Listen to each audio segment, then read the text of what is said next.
Hello, this is Running Robert, and today we're going to be talking about the Protalix BioTherapeutics PLX negative CHMP opinion. Today's the 21st of October, 2025, and I am sorry if this video is a little bit late. I was on vacation and just could not make it.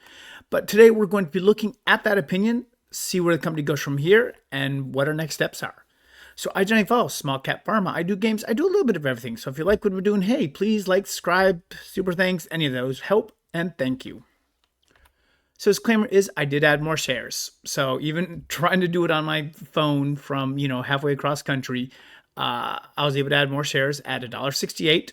My previous two buys before that, as I went and checked, were $1.55 and $1.32. So all of those are very positive. I'm an amateur investor, and any advice given should be followed up by your own due diligence, and information given is valid for today, the 21st of October, and the slideshow will not be updated, but as always, new news, new slideshow. So what happened? So the company received a negative opinion and for moving the dosing from 4 weeks instead of 2 weeks.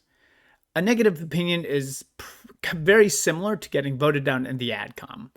The only difference is we don't know how close it is. We know exactly the numbers for the AdCom decisions. We just get a negative or positive opinion. So again, that's pretty much the chances that you would get approval, is that the FDA going against what an AdCom says. Simple enough. So again, I think the chances are low for approval, for reversal, but the drug is still approved and on the market in the US and EU. So no harm, no foul. It definitely sucks, but it's not the worst thing in the world. And that is really why we had a quick rebound. And I believe the news was 100% overblown. So I didn't expect the stock to drop to that level with the news. And I could have understood it going down to the 220s, 230s, 210s, and people being like, okay, this is not quite as positive, or that value was already added. And that got taken away, but down to 168. However, once the news digested, of course, stock went from 168 to 214. So wonderful and beautiful. So what's next? So what are we looking at ahead? Earnings are set for sometimes in November. So the estimated earnings are the 13th of November, 2025 per my trading app. They have other information depending on which one you're using, but they're all around that mid-November date. Again, we're going to be looking for a continuation of good sales. We already know from the second quarter report that the company sold $7.8 million to their partner since the end of the quarter, and that was reported on the 14th of August, 2025. So pretty much halfway through the quarter. So it could be a very positive quarter if they could have repeated that or done something very nice.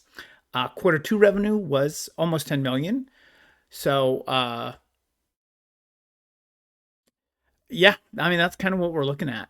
So the company is expected to post a positive earnings compared to what they have. So the last two earnings were a negative 0.05 and a positive 0.00, which means there was no net loss, but not enough profit to give anything for it. So, yep.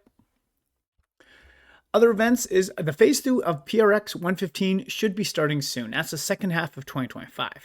This should give us the information on how large the phase 2 is and when it will be completed. If you've been on my channel long enough, you know I'm not really a fan of phase 1, phase 2 drugs. However, for this one, I am very high in the drug as it treats what causes gout, which is uric acid. So it reduces uric acid, which uric acid is what causes gout. So it works. Like we're going to take it out. It's, you're pretty much treating what causes the disease. It's not any other kind of, roundabout thing where they're looking at something weird. It's very simple. And so I am very high on the drug. I believe this drug will get to market. I'm hoping that they can either run a quick phase 2 and then go right into a phase 3 very quickly or something like that. So if you bought the drop, hey, congratulations. Goodbye. If you didn't, I'm going to tell you the market cap still sits below 150 million. And will I buy some more? I am unsure. If we see some kind of drop, maybe. But as far as earnings, we're going to be looking for a continuation of growth and to reaffirm the drug could produce 100 million in royalties by 2030. And that is really the number that we're looking at right there. If it can produce 100 million in royalties by 2030 or per royalties every year, that market cap is ridiculously low.